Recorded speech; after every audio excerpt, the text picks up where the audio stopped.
Hi friends, നമ്മൾ ഇന്ന് ചെയ്യാൻ പോകുന്നത് ബൺ നിറച്ചതാണ് കേട്ടോ. നിങ്ങൾക്ക് ബണ്ണും മുട്ടയും കുറച്ച് മസാലകൾ, സവാളയും കുറച്ച് മസാലപ്പൊടികൾ എക്സെട്രയാണ് ഇതിന് ആവശ്യമുള്ളൂ. അപ്പം നമുക്കിത് എങ്ങനെയാണ് ചെയ്യുന്നത് നോക്കാം. വളരെ ഈസിയാണ്. വേഗം വേഗം തന്നെ നമുക്ക് കണ്ടിട്ട് വരാം. നമ്മൾ ആദ്യം ഒരു വലിയ, ഞാനിപ്പോൾ എടുത്തിരിക്കുന്നത് ഒരു വലിയ സവാളയും ഒരു ചെറിയ സവാളയാണ്. അപ്പോൾ മീഡിയം സൈസിലുള്ള 2 സവാളയോ നിങ്ങൾക്ക് എടുക്കാം. അല്ലെങ്കിൽ ഇതുപോലെ ഒരു വലിയ സവാളയും ഒരു ചെറിയ സവാളയും കൂടെ എടുത്തിട്ട് കുത്തി അരിഞ്ഞ് ആദ്യം എടുക്കണം നമ്മൾ.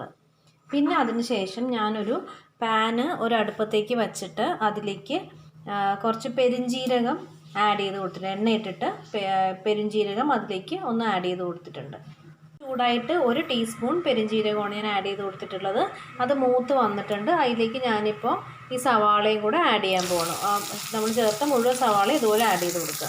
നമ്മൾ വഴറ്റി വെച്ചിരിക്കുന്ന സവാളയിലേക്ക് നമ്മളൊരു കാല് തൊട്ട് 1/2 ടീസ്പൂൺ വരെ മഞ്ഞൾപ്പൊടി, 1 ടീസ്പൂൺ കശ്മീരി മുളക് പൊടി, പിന്നെ കുറച്ച് ഗരം മസാല, അതായത് 1 ടീസ്പൂൺ ഗരം മസാല വേണമെങ്കിൽ, പിന്നെ ഇതിൻ്റെ കൂടെ ഒരു പിഞ്ച് ഒരു നുള്ള് നമുക്ക് കുരുമുളക് പൊടിയും കൂടെ നമുക്ക് ആഡ് ചെയ്ത് കൊടുക്കാം.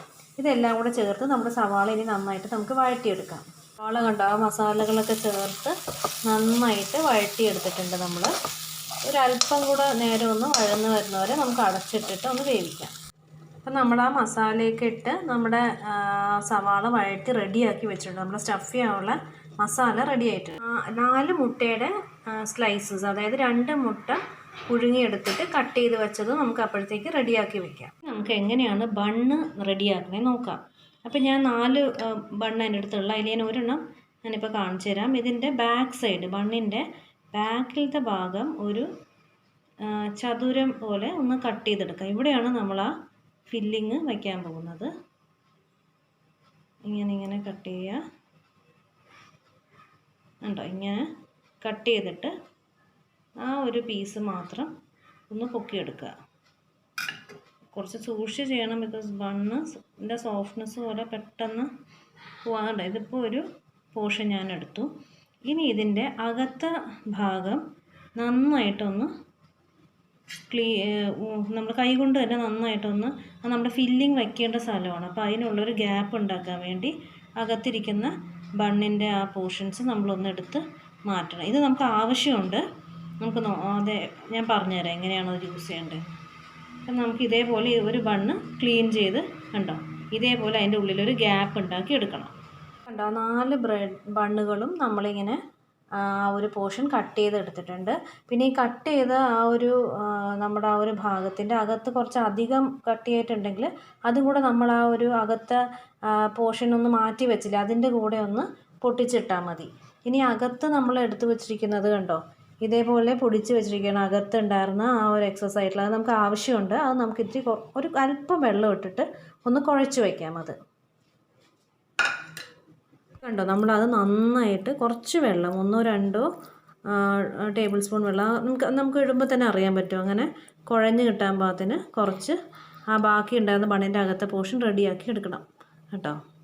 നമ്മുടെ ഓരോ ബ്രെഡിൻ്റെ നമ്മൾ ആ ഹോളായിട്ടിരിക്കുന്ന പോർഷനിലേക്ക് നമുക്ക് ആദ്യം നമ്മൾ ഉണ്ടാക്കി വെച്ചിരിക്കുന്ന ആ ഫില്ലിങ് നമുക്കൊന്ന് നിറച്ച് കൊടുക്കാം. കുറച്ച് ഫില്ലിങ് അങ്ങോട്ട് നിറയ്ക്കുക കേട്ടോ, ഇതുപോലെ അങ്ങോട്ട് നിറയ്ക്കുക. ഇനി ഇതിലേക്ക് നമുക്ക് ഓരോ മുട്ട ഇങ്ങനെ ഒരു മുട്ട എടുക്കുക. അതിങ്ങനെ ഹാഫ് മുട്ട, ഒരു ഫുൾ മുട്ടയല്ല, നമ്മൾ മുട്ടേനെ പുഴുങ്ങിയെടുത്തിട്ട് പകുതിയാക്കി വെച്ചിരിക്കണല്ലേ, അതിങ്ങനെ ഇതിലേക്ക് ഫില്ല് ചെയ്ത് കൊടുക്കുക. എന്നിട്ട് വീണ്ടും അതിൻ്റെ മുകളിൽ കൂടെ ഒരല്പം മസാലയും കൂടെ സ്റ്റഫ് ചെയ്ത് കൊടുക്കുക. ഉണ്ടോ, ഇതുപോലെ മസാല ഒന്ന് സ്റ്റഫ് ചെയ്യുക. ഇതിൻ്റെ മുകൾ ഭാഗം നമ്മൾ ആ കട്ട് ചെയ്ത് വെച്ചിരിക്കുന്ന ആ ഒരു പോർഷൻ വെച്ച് ഇതൊന്ന് ഇവിടെ ഇങ്ങനെ ചേർത്ത് വയ്ക്കുക ആ പോർഷൻ. എന്നിട്ട് നമ്മൾ നേരത്തെ കുഴച്ച് വെച്ചതില്ലേ, ആ കുഴച്ച് വെച്ച ആ ഒരു ബണ്ണിൻ്റെ അകത്തിരുന്ന പോർഷൻ അത് വച്ചിട്ട് നമ്മളിവിടെ ഇങ്ങനെ ഫില്ല് ചെയ്ത് കൊടുക്കുക. ഇതിൻ്റെ നമ്മളിതിങ്ങനെ അടച്ചടച്ച് കൊടുക്കുക. കണ്ടോ, നന്നായിട്ട് ഈ പോർഷൻസ് നമ്മൾ അടച്ചു കൊടുക്കുക.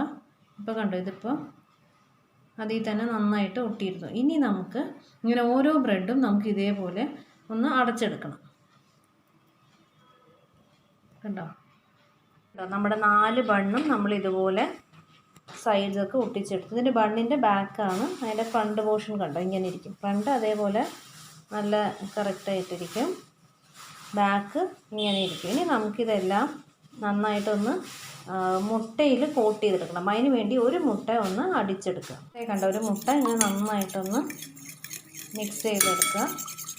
എന്നിട്ട് നമുക്കതിന് ഓരോ ബ്രെഡും ഇതിൽ ഒന്ന് മുക്കിയിട്ട് ഒന്ന് വറുത്തെടുക്കണം.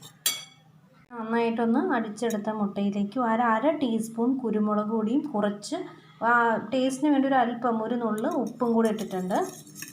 അത് കുറച്ചും കൂടെ പുറത്ത് നമ്മൾ കോട്ടിങ്ങിന് ഒരു ടേസ്റ്റ് കുറച്ചും കൂടെ കൂടും. ഇതൊക്കെ നിങ്ങൾക്ക് ഓപ്ഷണലാണ്, ഇങ്ങനെ ചെയ്താൽ കുറച്ചും കൂടെ നന്നാവും. ഇങ്ങനെ ഒന്ന് മിക്സ് ചെയ്ത് നമുക്ക് എടുക്കാം. ഒരു പാൻ നമ്മളിങ്ങനെ അടുപ്പത്ത് വയ്ക്കുക. അതിലേക്ക് നമ്മൾ കുറച്ച് എണ്ണ, ഒരല്പം ഒരു ടേബിൾ സ്പൂൺ എണ്ണ വരെ അതിലേക്ക് ഇടാം. താല്പര്യമുള്ളവർക്ക് വേണമെങ്കിൽ കുറച്ച് നെയ്യും കൂടി ഇടാം. ഞാനിപ്പോൾ എണ്ണ മാത്രമേ യൂസ് ചെയ്തിട്ടുള്ളൂ. ഇനി നമുക്ക് ചെയ്യേണ്ടത് എന്താണെന്ന് വെച്ച് കഴിഞ്ഞാൽ നമ്മുടെ ഓരോ ബണ്ണും നമ്മളെടുത്തിട്ട് നേരെ നമ്മുടെ ബണ്ണ് അതിൻ്റെ അടിഭാഗം ആദ്യം ഇതിലേക്ക് ഒന്ന് മുട്ടയിലേക്ക് ആക്കി കൊടുക്കുക. പിന്നെ ഫുൾ പോർഷൻസും എല്ലാം സൈഡ് എല്ലാം മുട്ടയിലേക്ക് ഒന്ന് കോട്ട് ചെയ്യുക. നമ്മുടെ മുട്ടയുടെ മിശ്രിതത്തിലേക്ക് കോട്ട് ചെയ്തിട്ട് നമ്മുടെ ഈ എണ്ണയിലേക്ക് ആദ്യം അടിഭാഗം വേണം എണ്ണയിലേക്ക് ഇട്ട് കൊടുക്കുക. അതുപോലെ ഞാനൊരു അടുത്ത ബ്രെഡും അതുപോലെ തന്നെ കോട്ട് ചെയ്ത്, അത് അധികം സമയം വേണ്ട, ഓരോന്നും ഇട്ട് അത് ഉടനെ തന്നെ അതിൻ്റെ ഒരു അടിഭാഗം ഒന്ന് ആയിട്ടാണ്. ആദ്യത്തെ അടിഭാഗം ഒന്ന് ആയിട്ടുണ്ട്, അത് പെട്ടെന്ന് തന്നെ ആവും കണ്ടോ. അപ്പോൾ ഞാൻ തിരിച്ച് വെച്ച് കൊടുത്തിട്ടുണ്ട്. ഇനി അതുമായിട്ട് സൈഡുകളും ഇതേപോലെ നിങ്ങളെന്തെങ്കിലും നല്ല ഹോട്ടാണെങ്കിൽ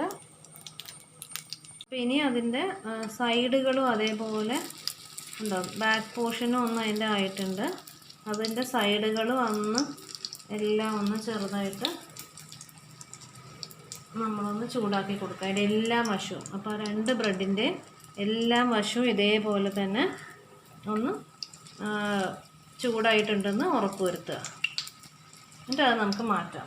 ആയതൊക്കെ നമ്മൾ അതിൽ നിന്ന് മാറ്റാം.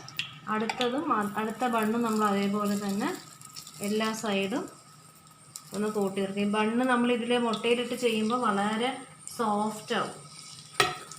അങ്ങനെ എല്ലാ സൈഡും അതേപോലെ തന്നെ ചെയ്ത് കൊടുക്കുക. കണ്ടോ നമ്മുടെ ബൺ നിറച്ച് റെഡി ആയിട്ടുണ്ട്. കണ്ടോ ഫ്രണ്ടും ബാക്കും ഒക്കെ കണ്ടോ. ഇതിപ്പം സർപ്രൈസായിട്ടും ആൾക്കാർക്ക് കൊടുക്കുക. ഇതിൻ്റെ ഉള്ളിൽ മുട്ട നിറച്ചതാണെന്ന് പെട്ടെന്ന് ഐഡൻറ്റിഫൈ ചെയ്യാനും പറ്റില്ല. അപ്പം മുകളിലൊക്കെ ഭയങ്കര ഓവർ ക്രിസ്പായാൽ മാത്രമേ അങ്ങനെ ശ്രദ്ധിക്കുകയുള്ളൂ. അതും ഒരു ടേസ്റ്റാണ് അങ്ങനെ ക്രിസ്പാവുന്നത്. ഞാനിപ്പോൾ ഇതിൻ്റെ ഒരെണ്ണത്തിൻ്റെ അകം പൊളിച്ച് കാണിച്ചു തരാം. കണ്ടോ അതെ ഇപ്പം ഞാൻ കട്ട് ചെയ്തിട്ടുണ്ട്. കണ്ടോ ഇതിൻ്റെ അകത്ത് ആ എഗ്ഗ് നിങ്ങൾക്ക് കാണാമല്ലോ അല്ലേ, എഗ്ഗും മസാലയും എല്ലാം കൂടെ റെഡി ആയിട്ട് ഇരിക്കുവാണ് ഇതിൻ്റെ അകത്ത്. പക്ഷേ ഇത് നമ്മൾ ക്ലോസ് ആയിരിക്കുമ്പോൾ ഒരു ഫുൾ ബണ്ണാണെന്ന് മാത്രമേ വിചാരിക്കുകയുള്ളൂ. ഇതൊരു സർപ്രൈസാണ് അകത്തെ നമ്മുടെ ഈ എഗ്ഗും മസാലയും കൂടിയുള്ളത്. അപ്പോൾ എല്ലാവരും തന്നെ ഇത് ഇതേപോലെ ഒന്ന് ട്രൈ ചെയ്ത് നോക്കൂ കേട്ടോ. അപ്പോൾ എല്ലാവരും തന്നെ ഈ വീഡിയോ ലൈക്ക് ചെയ്യുക, ഷെയർ ചെയ്യുക, ആൻഡ് സബ്സ്ക്രൈബ് ചെയ്യാത്തവർ ഒന്ന് സബ്സ്ക്രൈബും കൂടെ ചെയ്യണേ. അപ്പം അടുത്ത് തന്നെ വേറൊരു വീഡിയോ ആയിട്ട് നമുക്ക് അടുത്ത ദിവസം തന്നെ വേഗം കാണാം. Till then this is bye from beautiful life.